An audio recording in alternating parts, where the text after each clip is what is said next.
Hi guys, welcome back to Nixaroos creation. నేను ఇవాళ Sankranti special సగ్గుబియ్యం చెక్కలు ఎలా తయారు చేసుకోవాలో చూపిస్తున్నాను అనమాట. ఇది ఈజీ ప్రాసెస్, చాలా తొందరగా అయిపోతుంది. గంటకి 100 చెక్కలు అయితే రెడీ అయిపోతాయి అనమాట. సో ఈ చెక్కలు ఎలా తయారు చేసుకోవాలన్నది ఇప్పుడు మనం ప్రాసెస్ లోకి వెళ్ళిపోదాం. 2 hours ముందు మనం సగ్గుబియ్యం పెసరపప్పు అది నానబెట్టుకోవాలన్నమాట.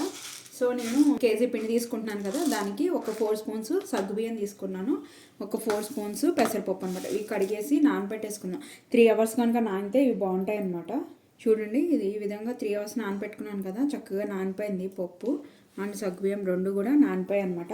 మన ఇష్టము, చిన్న సగ్గుబియ్యం అయినా వేసుకోవచ్చు, పెద్ద సగ్గుబియ్యం అయినా వేసుకోవచ్చు. కానీ చూడడానికి పెద్ద సగ్గుబియ్యం బాగుంటాయి అని చెప్పి నేను పెద్ద సగ్గుబియ్యాన్ని నానబెట్టుకున్నాను. నేను కేజీ బియ్య పిండికిను ఒక 10 పచ్చిమిరపకాయలు అయితే తీసుకున్నాను అనమాట. ఇవి కొంచెం కారం ఉంటాయి, ఇలా కట్ చేసుకున్నాను. ఇప్పుడు ఇవి మిక్సీ జార్లో వేసుకుని పేస్ట్ చేసుకోవాలి. ఇందులోనే నేను ఒక 1 inch అల్లం ముక్క కూడా తీసుకున్నాను అనమాట. నీట్గా పీల్ చేసుకున్నాను. ఇది కూడా ముక్కల్లా కట్ చేసుకుని ఇందులో వేసుకొని పేస్ట్ చేసుకున్నాను. ఇందులోనే ఒక స్పూను జీలకర్ర కూడా యాడ్ చేస్తున్నాను అనమాట. ఇవన్నీ కూడా మెత్తగా పేస్ట్ చేసుకోవాలి. చూడండి, ఈ విధంగా అయితే పేస్ట్ చేసుకోవాలన్నమాట. కేజీ క్వాంటిటీకి నేను ఒక 4 స్పూన్స్ బటర్ అయితే తీసుకుంటున్నాను అనమాట. నేను అమూల్ బటర్ అయితే యూస్ చేస్తున్నాను. లేదు అంటే కనుక ఆయిల్ కూడా కాసి పోసుకోవచ్చు. ఒకవేళ ఇంట్లో వెన్న యూస్ చేసుకోవచ్చు, లేదంటే మన బయట దొరికే అమూల్ కానీ హెరిటేజ్ కానీ అవి బటర్ యూస్ చేయొచ్చు. లేదు అంటే కనుక కొంచెం ఆయిల్ కాసి కూడా పోసుకోవచ్చు అనమాట. ఈ కేజీ క్వాంటిటీకిను ఒక 1/2 గ్లాసు ఆయిల్ అయితే కాసి పోసుకోవాలన్నమాట. నేను 4 స్పూన్స్ అయితే బటర్ తీసుకుంటున్నాను. దీన్ని కొంచెం కరవ పెట్టుకుంటాను ఫస్ట్. ఇప్పుడు ఒక మిక్సింగ్ బౌల్ తీసుకుని అందులో బియ్య పిండి వేసేసుకున్నాం. నేనైతే బయట మార్కెట్లో కొన్న పిండే యూస్ చేస్తున్నాను. లేదు మన ఇంట్లో ఓన్లీ మా రేషన్ బియ్యం ఉంటాయి కదా, అవి కడిగేసేసి ఎండపెట్టి దాన్ని కూడా మిల్లాడించుకోవచ్చు అనమాట.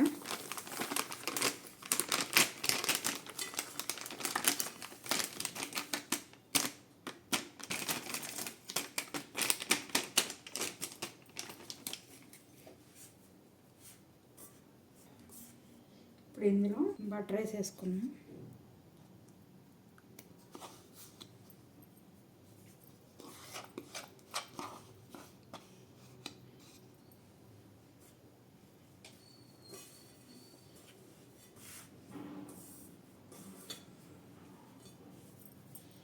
ఇప్పుడు బటర్ అంతా కలిసిపోయిన తర్వాత నేను కేజీ బియ్య పిండికిను ఒక 4 స్పూన్స్ సాల్ట్ అయితే యాడ్ చేసుకుంటున్నాను. తర్వాత కావాలంటే కనుక చూసుకుని అడ్జస్ట్ చేసుకుందాం. మ్యాక్సిమం అయితే సరిపోతుంది. ఇప్పుడు మనం నానబెట్టుకున్న పెసరపప్పు ఉంది కదా, దాన్ని వాటర్తోనే యాడ్ చేసేసుకోవాలి. అండ్ సగ్గుబియ్యం కూడా ఇలాగే వాటర్తోనే వేసేసుకోవాలి. మనం మిక్సీ చేసుకున్న అల్లం పచ్చిమిరపకాయ పేస్ట్, ఇంకొక స్పూన్ జీలకర్ర ఇలా వేసేసుకోవాలన్నమాట. ఒక స్పూన్ మిక్సీ వేసుకున్నాం కదా, ఇంకొక స్పూన్ ఈ విధంగా యాడ్ చేసుకోవాలి.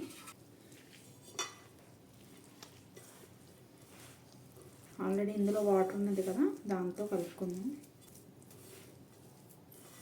ఇందులో ఎలాంటి శనగపిండి కానీ ఏమీ వేయక్కర్లేదు. చాలా కమ్మగా కూడా ఉంటాయి, కారం కారంగా ఉంటాయి. వెనపోసేసాము అండ్ కారం కోసం అని చెప్పి పచ్చిమిరపకాయ పేస్ట్ వేసాం కదా. ఒకవేళ పచ్చిమిరపకాయ పేస్ట్ బదులు ఎండు కారం కూడా యూస్ చేసుకోవచ్చు. కానీ అవి ఏంటి అంటే కొంచెం చూడడానికి ఎర్రగా ఉంటాయి. మనకు వైట్గా చూడడానికి నీట్గా ఉండాలి అంటే కనుక పచ్చిమిరపకాయ అల్లాన్ని మిక్సీ చేసుకొని వేసుకోవటమేను. ఇది మొత్తం ఇలా కలిపేసుకున్న తర్వాత మొత్తం కలిసేలాగా కలుపుకోవాలి. కలుపుకొని ఇప్పుడు కొంచెం గోరెచ్చని వాటర్ కొంచెం యాడ్ చేసుకుంటూ కలుపుకోవాలి. వాటర్ అన్నవి కొంచెం గోరెచ్చగా ఉండాలి.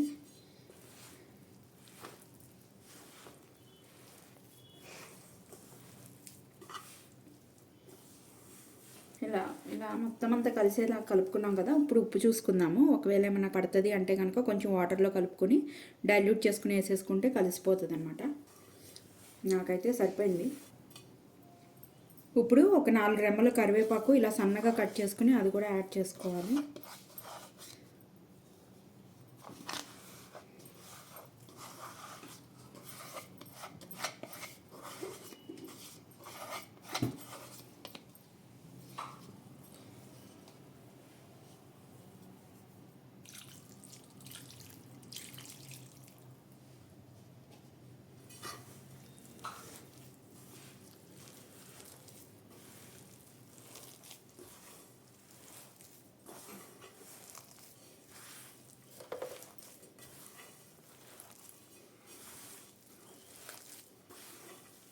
చూడండి ఈ విధంగా 2 ముద్దల్లాగా అయితే చేసేసుకున్నాను అనమాట. ఇప్పుడు ఏదన్నా కాటన్ క్లాత్ కానీ లేకపోతే ఏదన్నా ఒక మెత్తైన క్లాత్ ఇలా కప్పుకోవాలి. కప్పుకొని ఒక 10 నిమిషాలు దీన్ని పక్కన పెట్టుకుందాం.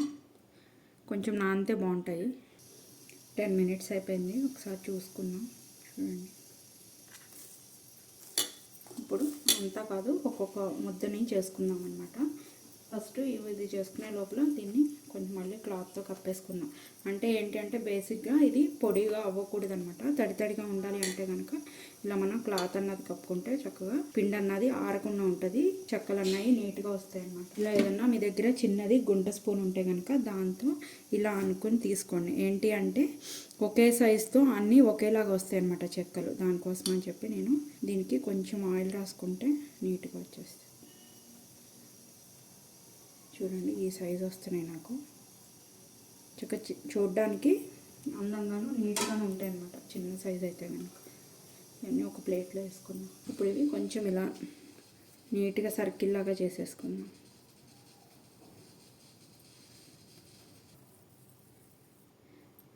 ఇవి అయ్యే లోపల నూనె కూడా పెట్టేసుకుందాము. నూనె కూడా కాగాలి కదా ఈలోపు. గుంటగా ఉన్న ముగిళ్ళు అయితే పెట్టుకోకూడదు అనమాట. కొంచెం ఇలా తెల్లిగా ఉన్న ముగిళ్ళు పెట్టుకోవాలి. పెట్టుకొని డీప్ ఫ్రైకి సరిపడా ఆయిల్ పోసుకోవాలి.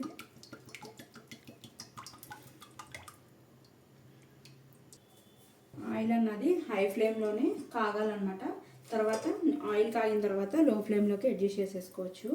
ఆ నూనె కాగే లోపల ఈలోపు ఈ వండలు కూడా చేసేసుకుందాం. ఇదిగోండి నాకు ఇన్ని అయితే అయ్యాయి అనమాట. చక్కగా నీట్గా రౌండ్గా చేసేసుకున్నాను. ఇప్పుడు ఈ ప్లేట్ పక్కన పెట్టేసుకొని ఏదైనా ఒక ప్లాస్టిక్ కవర్ తీసుకోవాలి. మనకి శారీస్లో అట్లా వస్తాయి కదా, ఇలా పెద్ద కవర్ అయితే చాలా ఈజీగా ఉంటుంది అనమాట. దీనికి ఇప్పుడు కొంచెం ఆయిల్ అప్లై చేసుకోవాలి. లేదంటే చిన్న చిన్న మన ఆయిల్ ప్యాకెట్స్ కానీ మిల్క్ ప్యాకెట్లు కానీ దాంతో కూడా ఇదైతే కనుక ఒక్కసారి చాలా వరకు అయిపోతాయి అన్నమాట. ఇలా పెద్ద కవర్ అయితే కనుక కొన్ని 2 సైడ్స్ కూడా ఆయిల్ అప్లై చేసుకోవాలి, అంటుకోకుండా ఉంటుంది కోసం.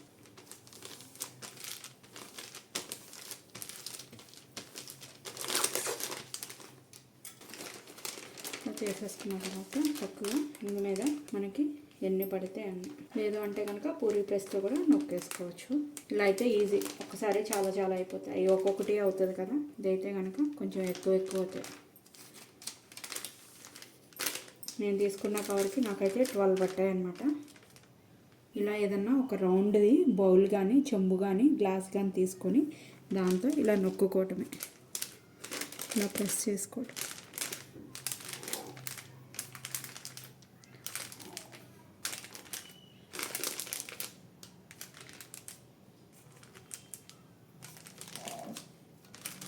ఆల్రెడీ నూనె రాసాం కాబట్టి పైన కూడా అంటుకున్నా కూడా ఇలా పెట్టుకొని ఆయిల్ కూడా హీట్ ఎక్కిపోయింది అనమాట. ఇప్పుడు లో ఫ్లేమ్లోకి అడ్జస్ట్ చేసేసుకుంటున్నాను. ఒకటి వేసుకుందాం విఘ్నేశ్వరుడికి.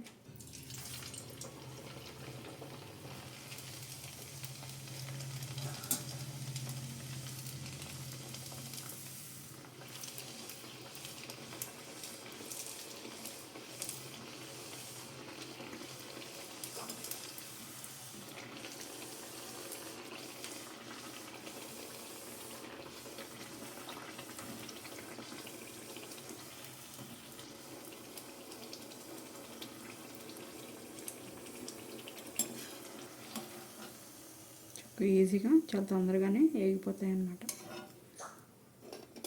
ఎన్నైతే పెట్టుకుని నీళ్ళు తీసేసుకుందాం.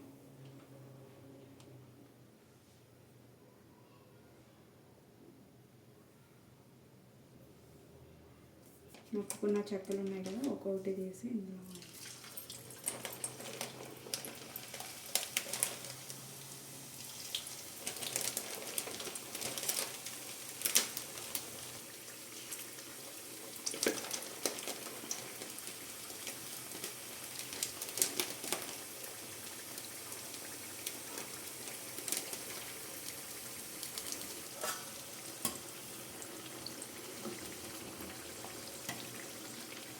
టూ సైడ్స్ కూడా గోల్డెన్ బ్రౌన్ కలర్ వచ్చే వరకు ఫ్రై చేసుకోవాలి.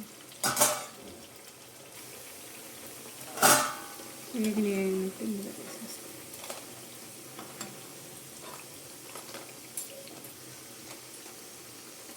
ఏదైనా కూడా స్టీల్ దాంట్లోనే తీసుకోవాలన్నమాట. నేను అడుగుని ఇలా ఒక 2 టిష్యూ పేపర్స్ వేసుకున్నాను. నేను ఎక్సెస్ ఆయిల్ ఉన్నా కూడా వాడిపోతుంది అని చెప్పేసి.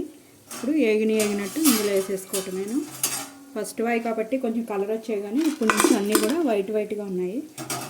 చూడండి చక్కగా ఇలా వైట్గా వచ్చింది. అది ఫస్ట్ది ఆయిల్ కాగి ఉంటుంది కదా, అందుకనే కొంచెం కలర్ వస్తాయి అన్నమాట. తర్వాత అన్నీ కూడా ఈ విధంగానే వైట్గా ఉంటాయి. ఇలా చప్పిడి అణిగిపోయిన తర్వాత తీసేసుకోవటమే డైరెక్ట్.